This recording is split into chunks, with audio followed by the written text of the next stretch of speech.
Hello दोस्तों, कैसे हैं आप सभी। उम्मीद करता हूं कि अच्छे होंगे। दोस्तों, आज की इस वीडियो में हम लोग बात करने वाले हैं एससीईआरटी क्लास 7 के कुछ प्रश्नों के बारे में। जी हाँ, जैसा कि आप सभी जानते हैं, बहुत सारे सवाल वर्तमान की कंपटीशन की परीक्षाओं में एससीईआरटी और एनसीईआरटी रिलेटेड ही पूछे जा रहे हैं। कभी कभी ये भी देखने को मिल रहा है कि एक पैराग्राफ के ही उठा के डाल दिया गया है। तो ऐसे में अभ्यर्थी अच्छे अच्छे स्टैंडर्ड लेवल के बड़े अच्छे अच्छे पब्लिकेशन के महंगे पब्लिकेशन के बुक को तो पढ़ रहे हैं, लेकिन बेसिक चीज़ें जो जहाँ से मिलनी चाहिए वो चीज़ें उस स्टैंडर्ड पब्लिकेशन में नहीं मिल पाता। क्योंकि कारण है वो कहीं से ना कहीं से टच ही नहीं करेगा, इसलिए कि एनसीईआरटी और एससीईआरटी के ओरिजिनल बुक से प्रश्नों को उठाया गया होता है।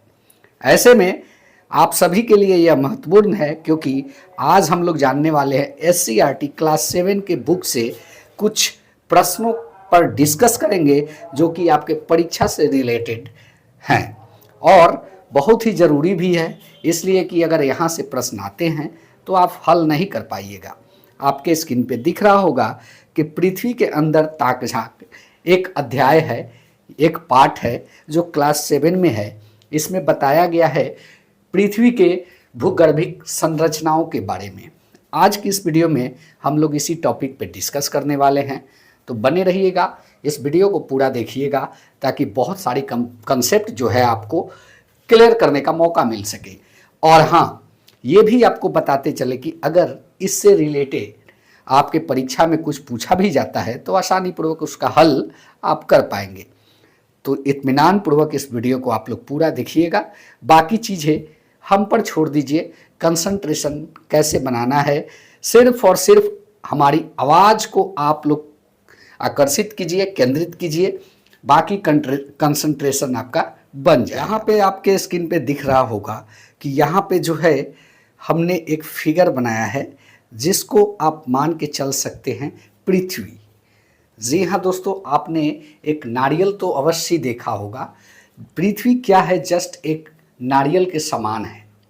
संतरे के समान भी इसके उदाहरण दिए जाते हैं, लेकिन हम नारियल का समान इसलिए कह रहे हैं कि आपने उसमें 3 परत देखा होगा।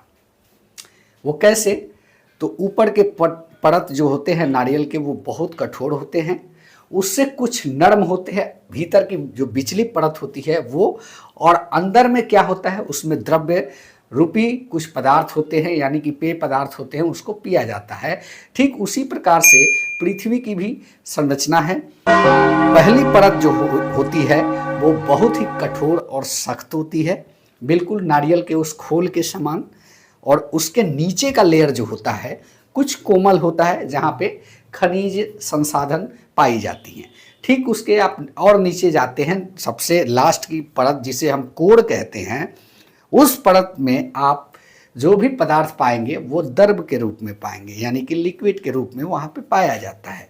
इसी से रिलेटेड बहुत सारे सवाल है जो आप देख पा रहे होंगे स्क्रीन पे कि क्या कुछ सवाल। यहाँ पे आप देखेंगे कि पृथ्वी की सबसे निचली परत को क्या कहते हैं। साथ ही साथ आप देखेंगे कि पृथ्वी की कौन सी परत पर ज़्यादा दबाव और तापमान होता है। उसके बाद देखेंगे कि पृथ्वी की कौन सी परत में सिलिका और एल्युमिनियम पाया जाता है। सभी चीज़ों को डिस्कस करेंगे बारी बारी से। यहाँ पे आपको स्क्रीन पे दिख रहा होगा एक पृथ्वी रूपी नक्शा, जिसको अभी हम कुछ देर पहले एक नारियल के समान आपको बताए थे। तो पहले परत जो होती है, जो बिल्कुल ही सख्त होती है, उस परत को हम लोग कहते हैं क्रस्ट। जी हाँ दोस्तों, इसको क्रस्ट कहते हैं और इंग्लिश में उसको हम लोग सियाल कहते हैं। आपको बताएंगे कि सियाल क्यों कहते हैं।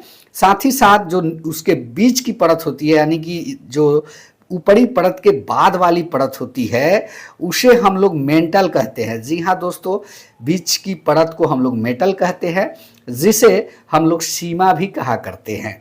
और सबसे अंतिम परत जो है, जो कोर के रूप में जिसको हम लोग जानते हैं, उसे हम लोग नीफे कहते हैं। अब सीधा सीधा मतलब है कि नीफे, सीमा, सियाल क्यों कहते हैं। यहाँ पे आप लोग देखेंगे कि CISIAL यानी कि सिलिका और एल्युमिनियम के मिश्रण को हम लोग दोनों को जोड़ के सियाल बना रहे हैं। तो पहले वाले परत में सिलिका और एल्युमिनियम पाया जाता है, दूसरे वाले परत में सिलिका और मैग्नीशियम पाया जाता है, तीसरे वाले परत में जो है निफे जिसको हम लोग कहते हैं निकेल और फेरस पाया जाता है। जी हाँ दोस्तों, उसी से रिलेटेड और भी बहुत सारे सवाल है कि पृथ्वी के कितने परतें होती हैं। तो जैसा कि आप सभी जानते हैं, अभी हमने बताया भी कि क्रस्ट, मेटल, कोर, ये 3 परतें होती हैं। तो इसका सही जवाब 3 होगा। भूपर्पटी या भूपटल किसे कहते हैं? देखिए, जो पृथ्वी जिस पर हम लोग अभी रह रहे हैं उसे ही हम लोग भूपर्पटी या भूपटल कहते हैं। यानी कि जो पहली परत होती है वही आपका कठोर परत जो है भूपर्पटी या भूपटल उसे हम कहते हैं। पृथ्वी में किन परत पर खनिज पदार्थ पाए जाते हैं? तो आपको बताते चले कि पृथ्वी के जो सबसे ऊपरी परत होती है जिसे हम लोग भूपर्पटी या भूपटल कहते हैं, इसी में कोयला, तेल, धातु, अधातु, खनिज, ये सारे भूपर्पटी या भूपटल या क्रस्ट या सियाल जो भी कह ले, ये पहली परत के ही भीतर सारी चीज़ें जितनी भी धातु हैं, अधातु हैं, लिक्विड फॉर्म हैं, ये सब पहली परत में ही पाए जाते हैं। पृथ्वी के नीचे की ओर जाने पर तापमान घटेगा कि बढ़ेगा? तो देखिए, इस सवाल के जवाब में हम आपको बताते चलें कि पृथ्वी के नीचे जैसे जैसे आप बढ़ेंगे तो तापमान जो है बढ़ता है। अब कितना बढ़ता है, कितना मीटर जाने पर, ये आपको आगे बताएंगे। क्योंकि तापमान बढ़ने का कारण ये हो जाता है कि बहुत सारी रासायनिक चीज़ें अभिक्रिया करती है पृथ्वी के भीतर, जिसके रिएक्शन से टेम्परेचर बढ़ता है। तो साथ ही साथ बात करेंगे कि पृथ्वी में नीचे की तरफ जाने पर कितने मीटर की गहराई पर 1 डिग्री सेल्सियस का तापमान बढ़ता है? तो इसका सही जवाब होगा कि पृथ्वी के नीचे प्रति 32 मीटर, यानी कि 32 मीटर नीचे जब जब आप जाएंगे 1 डिग्री तापमान आपको गिरावट मिलेगा, बढ़ता हुआ मिलेगा। पृथ्वी के बीच के परत को क्या कहते हैं? यहाँ पे आप देखेंगे कि पृथ्वी के बीच के परत को हम लोग अभी आप लोगों से डिस्कस किया कि मेटल कहते हैं, चाहे सीमा कह लें या फिर सिलिका मैग्नीशियम कह ले। फिलहाल इतना ही जाने कि बीच के परत को हम लोग मेटल कहते हैं। ज्वालामुखी का लावा कहाँ से निकलकर पृथ्वी के ऊपर आता है? जी हाँ दोस्तों, ये बहुत अच्छा सवाल है, क्योंकि ज्वालामुखी का लावा मेटल से निकलकर, यानी कि बीच के परत से निकलकर पृथ्वी के ऊपर आता है, या पृथ्वी के जो ऊपर की परत होती है उसके ऊपर निकल के आता है।